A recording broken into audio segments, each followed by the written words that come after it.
Good afternoon, class. For this week's discussion, I'm going to be talking about the differences between strategic planning and strategic management, where the definition of strategic planning comes into play, where the process of defining a company's direction and making decisions on allocating resources to pursue this direction. It focuses on setting goals, determining actions to achieve those goals, and mobilizing resources to execute the actions where it also has a scope of generally a periodic processes as we had in this week's reading material. And this involves the creation of a plan that outlines a long-term goal and strategy to achieve it. The plan is usually developed within a fixed time frame of 3 to 5 years. That's the planning process, whereas the strategic management piece is the ongoing process of formulating, implementing, and evaluating the strategies that achieve the organizational goals. This encompasses the development and plans for execution. So these strategies are execution strategies for the company to go and operate at a high level, where the focus is ensuring the strategies are effectively implemented and adapted necessarily, where the execution can take place. So the reason strategic plans fail to be operational is the lack of clear objectives, the inadequate communication between everybody in the organization where the charter is not on the right page, and then the insufficient resources that have to deal with everything going on in the operational standpoint, where executing a plan is usually going to be harder than when it is planned thoroughly and everybody is on the same page for the same goal.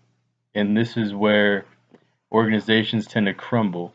The resistance to change is where the employees and managers resist changes required by the new strategy. So the poor execution comes about and nobody really buys into the whole process. So this can also lead to poor monitoring and evaluation coming from the top down, where the managers see things and they let it slide, where the organization over time has these bad habits that they continually do, which affects the whole output of the process, which in turn goes into the unrealistic planning, where some ambitious individuals try to do too much and then they kind of get left behind because of the whole process is too much for them and they're trying to do their own thing. So we kind of go into the primary component of the strategic management process, which is a strategy formulation. And this formulation of a strategy is the environmental scanning, scanning wherever you are, knowing your environment, knowing what happens around you, analyzing internal and external environments to identify opportunities. Where we also learn about the SWOT analysis, the opportunities, threats, strengths, and weaknesses. Strategy development is creating strategies based on insights gained from the environmental scanning. It's the next piece of the puzzle, which includes long-term goals, determining competitive positioning, and crafting strategic initiatives. In this strategy choice is evaluating and selecting the most appropriate strategies from the options developed based on the criteria with the risk and then the alignment from everybody in the organization.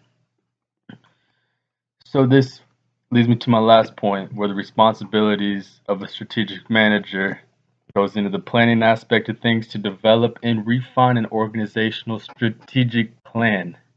This includes setting up the objectives, determining the course of action, and kind of guiding everybody into the process. Where the execution and implementation, they can oversee the operation, they can oversee their strategy, they can see where everything is falling into place, and they can assess the progress and monitor anything to make adjustments. And this leads into the resource allocation and the leadership. So having all the resources efficiently to ensure the strategic plan goes into place comes with the leadership and the communication with every single person into the process.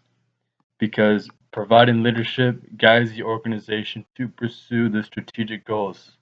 Where communicating effectively with everybody can assure alignment. And this leads into the advantages and why companies need the strategic planning, because it's the direction and the focus. Without it, everybody's going to fall into places and they're not going to like the objective, because once you have a strategic plan, you can optimize everything from risk management, the direction, and the resources. So that gives you a competitive advantage. Thank you.